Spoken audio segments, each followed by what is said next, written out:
There is a silence that comes, not from an absence of sound, but from a profound and shocking rupture in the very logic of the soul, a moment when the love you offered, not as a transaction, but as a simple, organic truth of your being, is returned to you not merely as rejection, but as something twisted, weaponized, and made alien. And in that devastating silence, a question is born, a question that has the power to unravel you. What dark alchemy is this that can transform an offering of the heart into a poison? And you are left alone, staring into the abyss of a terrible paradox, how the same hands that were built to cradle can be shaped so perfectly to wound. There is a particular kind of pain that defies the ordinary logic of the heart. It does not come from a place of open conflict or honest hatred, which at least possesses the brutal clarity of a declared war. No, this pain is born from a far more terrifying terrain, the bewildering moment when the love you offered, freely and without condition, becomes the very instrument of your wounding. You reach out with a gift of your essence, and instead of finding a hand to receive it, you find a void, a chilling absence that seems to swallow the very light you carried. And in that void, something looks back.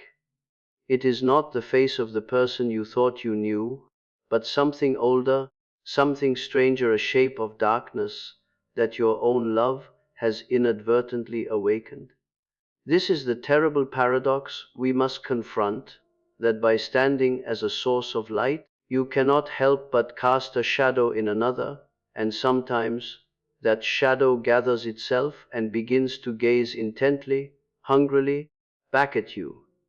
This is not about mere cruelty or simple malice.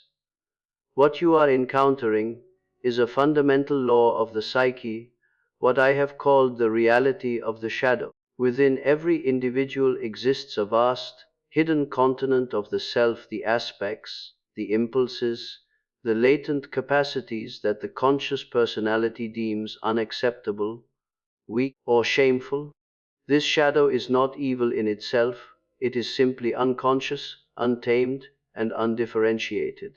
It is the repository of all that we have been forced to repress in order to build our civilized persona. But when you approach another person with a profound and unconditional kindness, you perform a dangerous, albeit beautiful magic.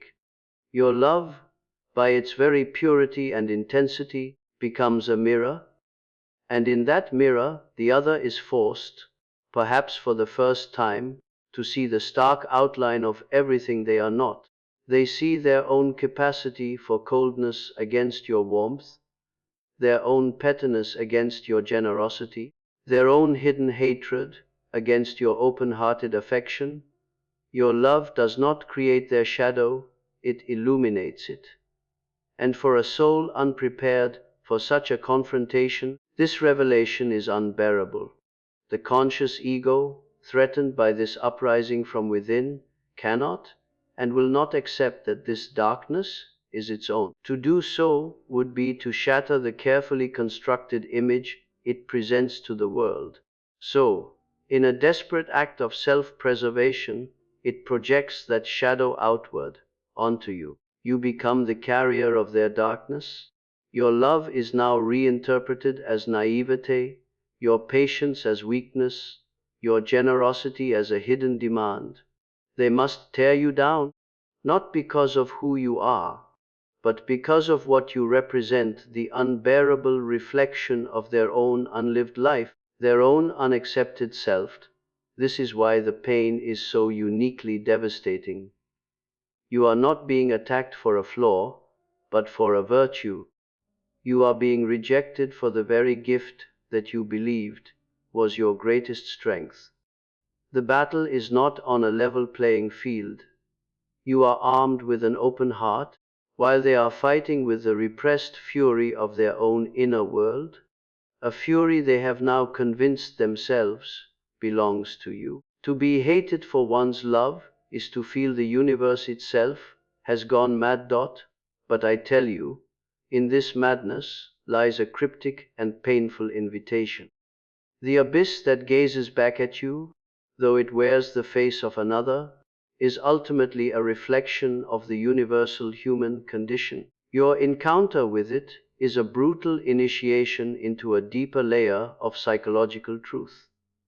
The task, then, is not to retaliate with your own shadow, nor to extinguish your own light to avoid casting one. The task is to hold the terrifying tension of this paradox, to understand that to be a source of light is to inevitably awaken darkness, and that the measure of your strength will be found not in whether you are wounded, but in your capacity to understand the origin of the wound and to integrate this shocking knowledge into the fabric of your evolving soul.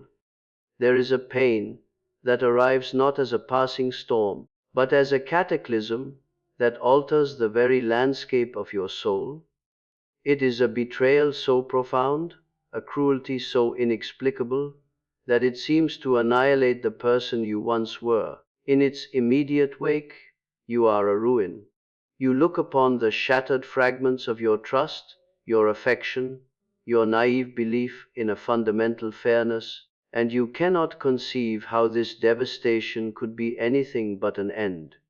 We are taught, after all, to avoid pain, to flee from it, to see it as a failure of the spirit. But what if we have been wrong? What if this very experience, this specific and searing wound, is not a tombstone, but the most brutal and sacred of invitations? I propose to you that there exists a forge for the human spirit, and its fire is lit by the hand of betrayal. This is not a forgiveness, not a condoning of the act, but a recognition of a terrifying and profound alchemy, that the deepest fissures in the heart can become the very channels through which a truer, more resilient self is born. Before this wound, you lived in a world of certainties. You had a contract with life, written in invisible ink, that promised kindness would be met with kindness, that love offered would be love returned. The betrayal shatters that contract into 1,000 pieces, and this is necessary. It is the violent and unwilling death of your naivete. The persona you had constructed, the agreeable, perhaps overly trusting, self that believed in a simple and manageable world, is broken open. This is a painful grace, for the persona is a cage, albeit a comfortable one. Its collapse, while feeling like a death, is the first prerequisite for any real growth. You are now naked, stripped of your illusions, standing before the raw, unmediated forces of your own psyche. In this state of radical exposure, you are forced to ask questions you never would have contemplated before. Who am I when my old identities are burned away? What strength lies dormant within me, waiting for such a moment to be called forth? This is the beginning of the forging. The heat of the pain is intolerable, but it is this same heat that melts the slag from the precious metal of your character. In the white-hot agony of being wronged, you are presented with a choice that defines the entire trajectory of the soul: to become bitter, to allow the wound to harden into a permanent shield of cynicism, or to allow the pain to teach you a depth of compassion and understanding you could not have learned in comfort. The person who has never known this darkness can speak of empathy, but the one who has been forged in this fire becomes empathy. Their understanding is not an idea, but a substance woven into their very fiber. Your capacity for love is not diminished by this process, it is transformed. It is tempered. It loses its childish fragility and gains a steely resilience. You learn to love not from a place of blind trust, but from a conscious choice of courage. This love is no longer a demand for reciprocity, but a powerful outflow from a source that has discovered its own inexhaustible depth. The wound, therefore, becomes sacred, not because of the injury itself, but because of what it compelled you to discover within yourself. It forced you to descend into your own depths, to confront your shadow, and to ultimately unearth a core of strength that is entirely your own, a self that cannot be betrayed, because it is founded not on the actions of others, but on the unshakable truth of its own hard-won experience. The scar that remains is not a sign of weakness, but a mark of initiation, a testament that you have passed through the fire and did not emerge lesser, but fundamentally more. There is a moment, suspended in the aftermath of the shock, when the heartbreak is so total, so physically present, that it feels less like an emotion and more like a new, terrible element you have been forced to breathe. This is the raw, unrefined awe of pain, delivered to you by a hand you once trusted. In this state, the instinct is to flee, to numb, to bury this poisonous gift as deeply as possible. We believe that to survive is to forget, to seal the crack in our soul and move on. But I tell you, this is a profound misunderstanding of the psyche's economy. To bury this pain is to bury a part of your own potential vitality. For within that crushing weight of betrayal, within that searing heat of humiliation, lies a latent, tremendous power. The same intensity that now manifests as suffering contains the exact energy needed for your transformation. The question is not how to escape this pain, but whether you have the courage to become its alchemist, to build the inner vessel that can contain this chaos and transmute your heartbreak into unshakable strength. The first and most difficult step is to cease seeing yourself as a passive victim of this experience, and to recognize yourself as the vessel in which a great work is now taking place. The old alchemists did not seek to destroy their base materials, they honored them, understanding that the leaden despair contained a hidden, golden essence. Your pain is your lead. It is heavy, dark, and seemingly worthless. But it is real. It is substance. And it is the only material from which your new strength can be forged. To begin this work, you must turn toward the pain with a curious, almost reverent attention. You must allow yourself to feel its texture, its weight, its temperature, without immediately seeking to be rid of it. This is not masochism. It is the first act of the alchemist, the *recognitio*, the acknowledging and accepting of the raw material as it is, not as you wish it to be. Then begins the *separatio*. You must learn to separate the pure experience of your suffering from the poisonous narratives that have attached themselves to it. The story of your worthlessness, the tale of your perpetual victimhood, the bitter legend that love is always a lie, these are impurities, the psychic toxins that prevent transformation. In the fire of your conscious attention, you must hold the pain itself and question these stories. Are they ultimately true, or are they simply the mind's desperate, clumsy attempt to make sense of the senseless? As you separate the raw sensation from the destructive interpretation, you reclaim your power. The pain remains, but it is being refined. Now, in the heat of this endurance, the *coagulatio* occurs.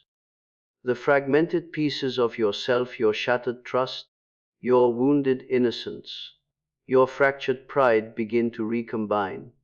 But they do not return to their original form. They are fused together now by the very heat of the experience that broke them.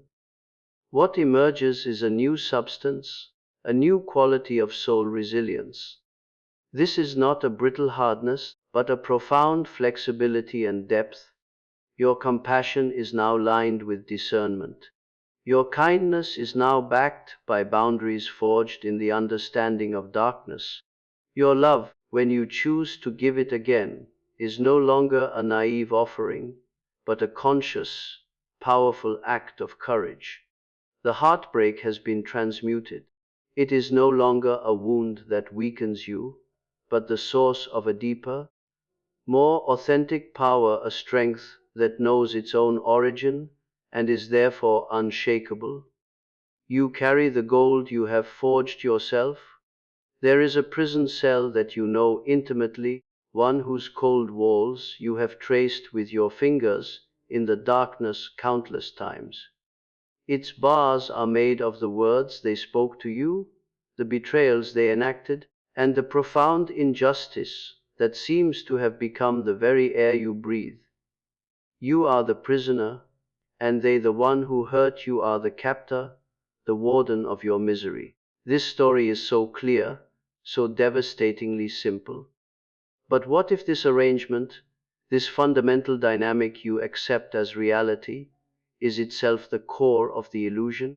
What if the one who holds you captive is, in fact, an unwitting messenger, and the key to your liberation is not in fighting them, nor in waiting for their apology, but in understanding the profound and unsettling secret they carry about the nature of your own psyche? For the true prison was never built by their hands alone. It was constructed within you long ago, and they have merely been playing the role of the guard, a role you yourself have unconsciously assigned to them. This is the difficult truth we must confront. Your captor holds the key, because the key is the part of yourself that you have given over to them. When someone wounds us deeply, we unconsciously grant them a terrible power, the power to define our worth, to dictate our emotional weather, to confirm our deepest fears of being unlovable or inadequate. We project onto them the authority of a god, making them the final arbiter of our inner state. We check our value in the mirror of their actions, and when they show us cruelty, we believe the reflection is the truth. This is the hidden transaction that sustains the prison. The warden does not know they are merely a stand-in, an actor placed in this role by the unresolved dramas of your own soul. They are holding the key, yes, but it is a key you fashioned and placed in their hand. Therefore, the path to freedom begins with a shocking and revolutionary act. You must withdraw the projection. You must see that the warden is merely a human being, flawed and limited, acting out of their own confusion and pain. Their actions are a statement about their own inner world, not a final verdict on yours. This is not to minimize their wrongdoing, but to relativize it, to strip it of the cosmic significance you have bestowed upon it. The moment you begin to do this, a profound shift occurs. The bars begin to tremble, not because the external situation has changed, but because you have stopped feeding them with your belief. You are reclaiming the authority you had ceded. The key they held is now in your hand. And what is this key? It is the conscious recognition of your own wholeness. It is the understanding that your value, your capacity for love, and your essence are intrinsic properties of your soul, utterly independent of their acknowledgement or rejection. The captor, in their harsh and unintended tutelage, has forced you to look for this key within yourself. They have, by embodying the very opposite of what you needed, shown you with terrifying clarity exactly what it is you must now provide for yourself: the validation, the protection, the unconditional regard you sought from them. Your freedom lies not in their dismissal, but in the integration of the power you gave away. The door was never locked from the outside, it was only ever held shut by the weight of your own belief. There is a silence that arrives after the storm of their cruelty, has passed a silence far more terrifying than the noise of the conflict itself. It is not a peaceful quiet, but a dense, suffocating void, an echoing chamber from which all previous meaning has been violently evacuated. You speak your pain, and it returns to you unanswered. You offer your questions why? How could you, and they vanish into this abyss without a trace? It is this void, this profound and resounding silence, that often becomes the greater torment. We are narrative creatures. We can endure almost any story, even one of tragedy, for a story has a shape, a logic, however painful. But this absence of answer, this refusal of explanation, feels like a denial of our very reality. It is a metaphysical injury, and in its wake, we are tempted to fill the void with our own poison, with stories of our own worthlessness, with fantasies of revenge, or with the desperate, aching hope for a closure that will never come. But what if we have misunderstood the nature of this silence? What if it is not an empty space, but a fertile ground of nothingness, and the echo we are hearing is not the absence of their answer, but the first, faint call of our own emerging self-thy silence, is the dissolution of the old dialogue. Every relationship, especially a fraught one, is a kind of conversation, a constant, often unconscious, exchange of energy, expectation, and validation. Their presence, however difficult, defined a part of you. You knew yourself in relation to them, the patient one, the wronged one, the one who loved too much. Now, that conversation has been severed. The line has gone dead. And in this new and terrifying quiet, you are left alone with a single, undeniable reality, the sound of your own existence. At first, it is unbearable. The mind, in its panic, will try to recreate the dialogue, to hear their voice in the memory of their words, to keep the old drama alive, for even a painful script is preferable to the existential terror of no script at all. But if you can resist this temptation, if you can resist the urge to fill the void with noise, a profound shift begins to occur. You start to listen to the echo itself, and what you begin to hear is not their absence, but your own presence. The questions change. They are no longer directed outward. Why did you do this to me? But turn inward, becoming far more potent and transformative. Who am I when I am no longer defined by this person? What parts of me have been waiting in the wings, unable to speak, until this dominating voice fell silent? What is the meaning that I must now forge for myself, from my own substance? The meaning you seek will not be found in their belated explanation, for even if it came, it would be their meaning, not yours. The true meaning is waiting to be born from your own engagement with the void. This silence is the blank page upon which your new narrative must be written. It is the sacred space where the ego, stripped of its old relational identity, is forced to listen to the deeper, often quieter, voices of the self. The love you offered was met with a void, and now that same void asks you to love yourself. The understanding you sought was denied, and now the silence demands you understand your own soul. The echo you hear is the sound of your own potential, waiting for the noise of a broken connection to cease, so that it can, at last, be heard. The work is not to decipher their silence, but to learn the new language of your own.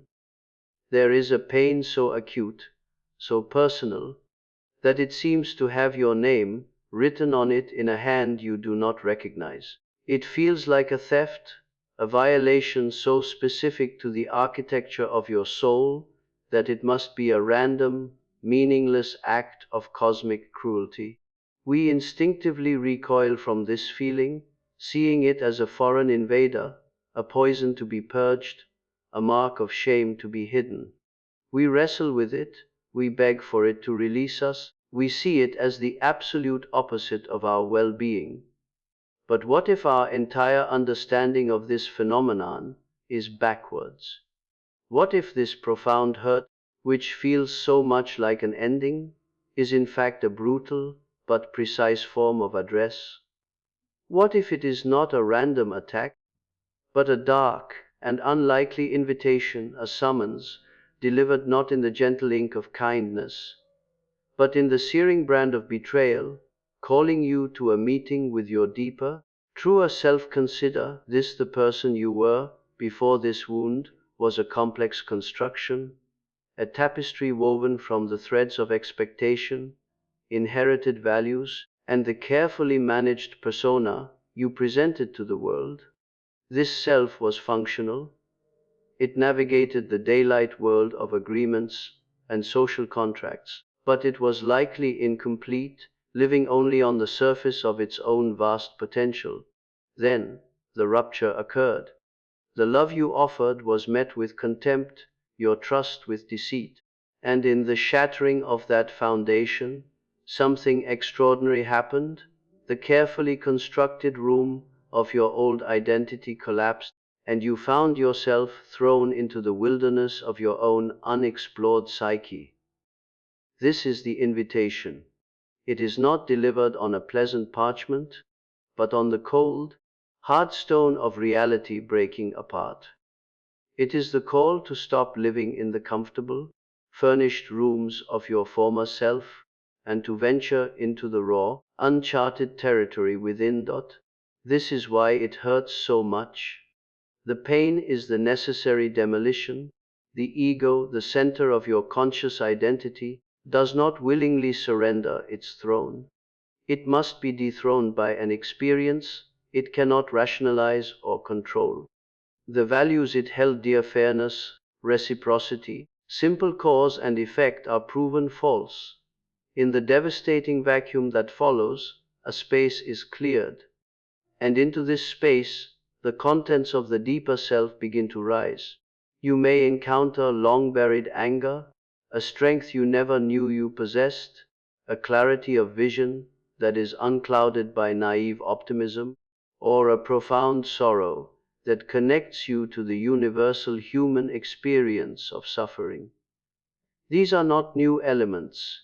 They are the lost parts of your own wholeness, returning now because the wall that kept them in the unconscious has been broken down. The person who hurt you, in their unwitting role as agent of this chaos, has done you the terrible service of making your old life unlivable. They have forced you out of the nest of your illusions. And now, the real work begins, not the work of rebuilding the old house, but of discovering the true landscape upon which it stood. You are now free, in the most terrifying way, to ask the fundamental questions: who am I, when I am no longer defined by that relationship? What is truly important to me, when what I thought was important has proven to be so fragile? This hurt is the catalyst, the fierce and unkind midwife to a more authentic existence. It is the call to adventure you never wanted, but which your soul, in its hidden wisdom, may have required all along. The journey inward begins at the very point where the outer world has failed you. There is a pain that arrives not as a mere feeling, but as a foreign language. At first it is all noise, a cacophony of shock, a gibberish of anger, a wordless wail of betrayal. It assaults the senses, it overwhelms the mind, and our most primal instinct is to scream back at it, to silence it, to flee from its unbearable syntax. We treat our suffering as an enemy to be defeated, a malfunction to be corrected.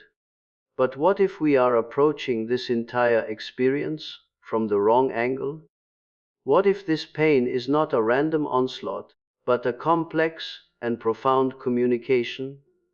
What if your psyche, unable to reach your conscious mind through gentle whispers, has resorted to the only vocabulary potent enough to shatter your complacency, the dark, urgent, and symbolic language of your suffering? The task, then, is not to cure the pain, but to learn to read it. This is the grammar of the soul.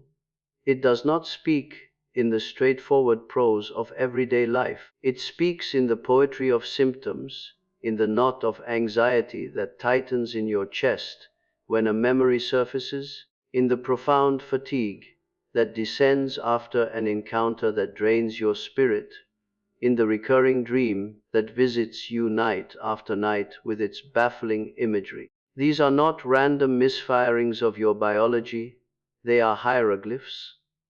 Each one is a symbol pointing toward a part of your inner world that has been neglected, wounded, or forced into exile.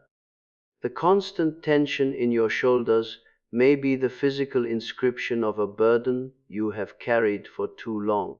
The searing flash of rage at a minor slight may be the translated cry of a much older, deeper injustice you have never acknowledged. Your suffering is a text, and your body, your emotions, your dreams, are the parchment upon which it is written. To learn this language, you must become an archaeologist of your own inner world. You must approach your pain not with a pill, but with a question. You must sit with the anxiety and ask gently, "What are you trying to protect me from?" You must listen to the anger and inquire, "What ancient boundary was crossed to summon you?" This is a difficult, often terrifying work. It requires you to descend from the bright, rational surface of the mind into the shadowy, metaphorical depths below. You will be tempted to dismiss what you find as irrational, as nonsense. But I tell you, it is in this very nonsense that the deepest sense resides. The soul's language is one of image, of pattern, of metaphor. It says one thing to mean another, because the truths it carries are too vast and too powerful to be contained in literal statements. As you begin to decipher this language, a monumental shift occurs. The pain, which was once a chaotic enemy, begins to transform into a difficult but invaluable guide. It is no longer just suffering, it is information. It is your own deepest self, signaling to you where your life has become unbalanced, where you have betrayed your own values, where a vital part of your nature has been silenced and demands expression. The grief that feels like it will kill you is mapping the contours of your capacity to love. The betrayal that shattered your trust is revealing the hidden architecture of your own inner loyalty. You start to see that every pang, every ache, is a word in the story of your becoming, a story that was always being written, but which you are only now learning to read. The translation of this dark text is the very essence of the journey toward wholeness. And so, we arrive at the great turning point, the moment of conscious choice.